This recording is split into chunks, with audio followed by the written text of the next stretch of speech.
So Slate.com did this really interesting piece on the fake marriage market in China. So what is the fake marriage market? Well, currently 80% of the gay population in China get married to straight people. And the reason why they do that is because they feel this tremendous sense of pressure to get married, make their parents happy, and have children, right? So there are these secret meetings throughout China, specifically in Shanghai, where gays and lesbians get together in, a yoga studio, and they basically make a deal with one another. Like, hey, you want to get married?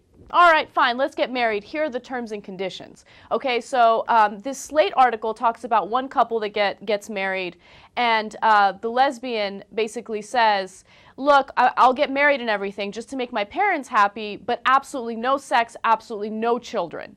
And, she'll find a gay guy there who will be willing to marry her under those terms and conditions. And of course, it has nothing to do with having a real relationship. It's a fake marriage just to A, convince people that they're straight, and B, make their parents happy so their parents aren't constantly telling them, you need to get married, you need to get married. It's an incredible story.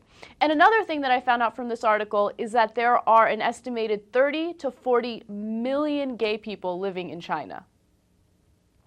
Yeah, that seems like a huge number. Of course, when you think that China is 1.2 billion people, it's not that surprising. Right. But at the same time, still, 30 to 40 million gay dudes and girls, that's an army right there. That's a fascinating gay Chinese army.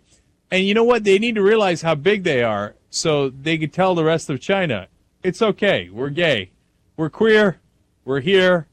Get used to it. Right?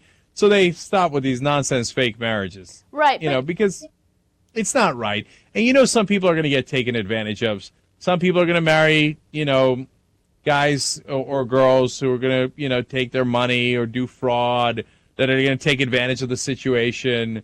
With the lesbian girls, they're going to say, all right, no sex, but maybe massages. You know what I'm saying? It's going to be trouble, so don't do it.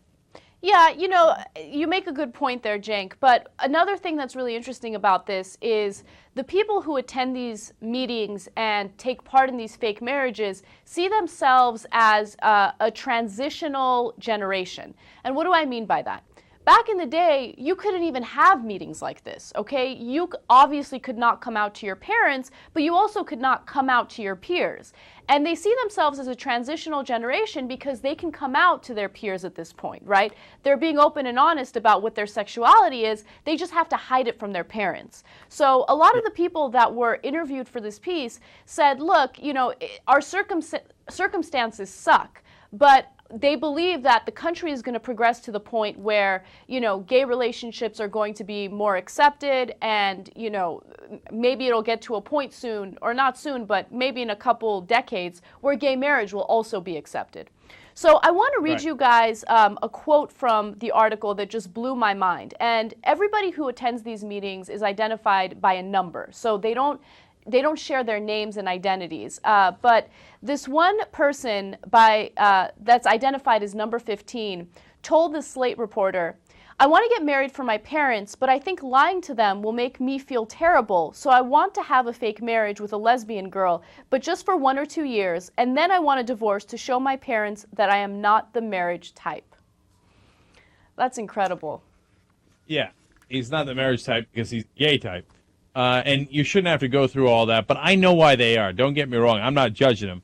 And they're definitely right. They are a transitional generation. And eventually, like all of the other cultures, the Chinese will realize a certain percentage of the population is gay or lesbian. And could be your kids, and there's nothing wrong with that. But it takes time. It takes time. And unfortunately, gay people across the world do whatever they have to do to survive and to get along in their different societies until they can live open, healthy, honest lives.